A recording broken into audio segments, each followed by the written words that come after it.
Assalamualaikum. Aduh, gimana ya openingnya ya? Jadi aku di sini mau cerita tentang gimana aku bisa sampai Jepang, sampai Hokkaido tepatnya. Sama 12 aku sama 12 teman lainnya yang dari Unsud itu ikut program dari kampus namanya internship to Japan. Nah, jadi kok bisa ada ada program itu. Jadi itu tuh semacam program dari kampusku, dari Unsud, Universitas Jenderal Sudirman, Fakultas Peternakannya, untuk mengadakan program magang gitu di luar negeri. Nah, lamanya di sini itu kita rencana awal sih 7 bulan kita di Jepang, terus pulang terus melanjutkan kegiatan kuliah lagi. Dan untungnya dari ikut program ini adalah dianggap sebagai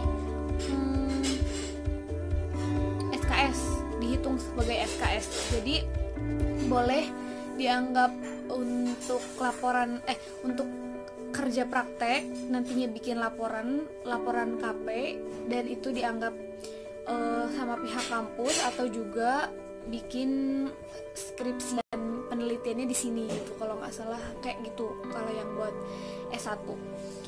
Terus di program ini tuh gimana sih prosesnya atau masuknya itu gimana? Jadi itu awalnya aku ngikutin dari perkembangan. Jadi aku tuh ngikutin dari awal sosialisasi. Awal sosialisasi pertama itu berita adanya program internship ini tuh hanya terdengar oleh beberapa telinga mahasiswa aja. Jadi yang ikut sosialisasi itu cuma sedikit. Terus tahap sosialisasi kedua, dan tahap yang sosialisasi pertama itu yang datang itu dari PT yang bekerja sama dengan Unsud. Jadi ada satu PT namanya PT Sawayaka Fuji Indo Indonesia, kerjasama sama Fakultas Peternakan Universitas Jenderal Sudirman. Mereka bertemu mengadakan program internship ini, terus mengadakan sosialisasi. Nah, untuk merekrut mahasiswa-mahasiswa nantinya gitu loh. Nah, pada sosialisasi yang pertama itu baru beberapa anak tuh yang datang ke sosialisasi itu. Terus sosialisasi kedua, terus sosialisasi ketiga. Yang sosialisasi ketiga itu kalau nggak salah dari pihak kampusnya deh, yang untuk menjabarkan bahwa internship ini itu dianggap sebagai SKS gitu. Nah, dari sosialisasi pertama sampai sosialisasi kedua itu kabar tentang internship ini tuh masih simpang siur gitu, karena dari perusahaannya juga kayak belum jelas gitu loh. Maksudnya belum jelas kapan rekrutmennya, terus gimana biayanya, gimana nanti jaminan kesehatan di sini dan lain-lain kayak gitu. Jadi banyak mahasiswa juga yang ikut sosialisasi tapi mundur gitu loh pas saat adanya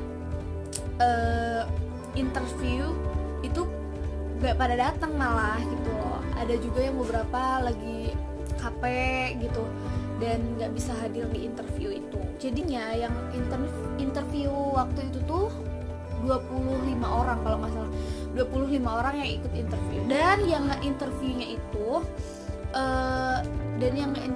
itu dari usernya. Jadi kan kita tuh magang di peternakan tuh karena sesuai dengan jurusan kita. Nah, kita magang peternakan di Hokkaido. Nah, jadi yang nge-interviewnya tuh pemilik perusahaan peternakan di sini gitu loh. Kayak ya gitulah, semacam gitu. Pokoknya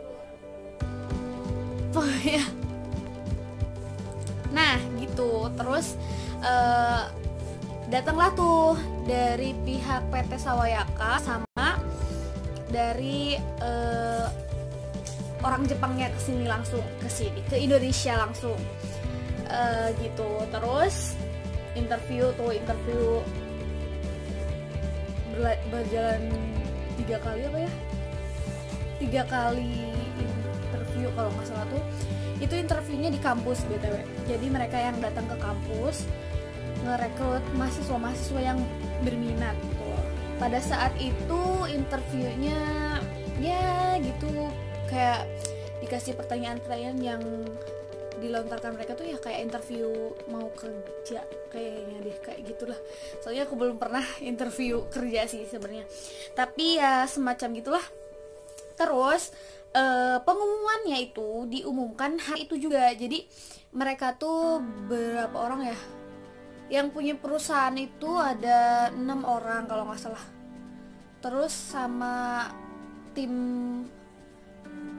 timnya itu berapa orang lupa, pokoknya ada penerjemahnya gitu. Jadi kita interview pakai bahasa Indonesia tetap aja gitu, karena waktu itu kan kita belum belajar bahasa Jepang. Nah nyambung ke situ, setelah ada pengumuman dari 25 orang lebih itu yang interview, hasilnya itu ada 13 orang yang lolos tahap interview.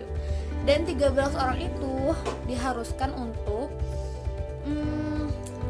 sekolah bahasa, bukan sekolah bahasa ya, pelatihan bahasa Jepang di kota lain. Kebetulan bukan di Purwokerto, kan kampus kita itu di Purwokerto. Nah pilihannya itu ada 2. Jadi waktu itu tuh ditawarkan oleh pihak PT Sawayaka Fujiido Indonesia itu untuk melakukan pelatihan di antara Bali atau enggak Cirebon.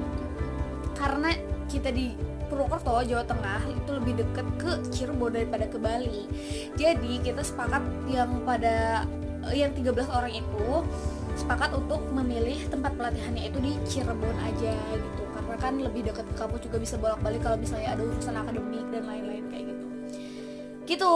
Terus berapa lama ya? Pokoknya sebelum kita pelatihan aja tuh kita udah nunggu, guys. Jadi kalau dimisalkan ya, aku lupa interview itu bulan apa, pokoknya waktu itu tuh. Dan dari saat itu juga kita tuh udah dibuat tunggu sama keadaan dan sama program internship ini. Dari sana tuh udah kayak pada udah pada pesimis, karena ini kok nggak jelas sih kapan dan waktunya kapan dan lain-lain kayak gitu. Terus udah dari sana aja itu udah banyak yang sedih banget deh ceritanya. Udah kayak banyak yang ngejudge gitu loh, katanya apaan tuh program gak jelas kayak gitu. Terus ya udahlah ya, namanya juga orang, ya udah biarkan aja mereka ngomong sesuka mereka kayak gitu. Dan akhirnya waktunya tiba itu kita Juli Agustus September ya, Juli itu selesai kuliah. Terus kita ambil cuti, 13 orang itu cuti. Terus kita pelatihan tuh di Cirebon dari mulai Juli, Agustus, September.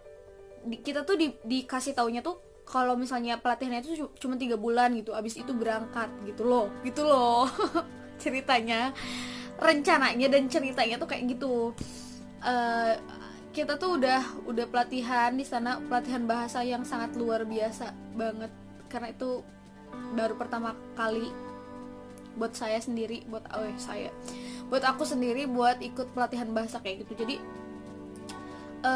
di sana tuh benar-benar kayak kita tuh harus nuntasin 1 buku gitu loh, 1 buku isinya ya tentang tentang bahasa Jepang, cara berkomunikasi dengan bahasa Jepang dan budaya Jepang dan lain-lain kayak gitu.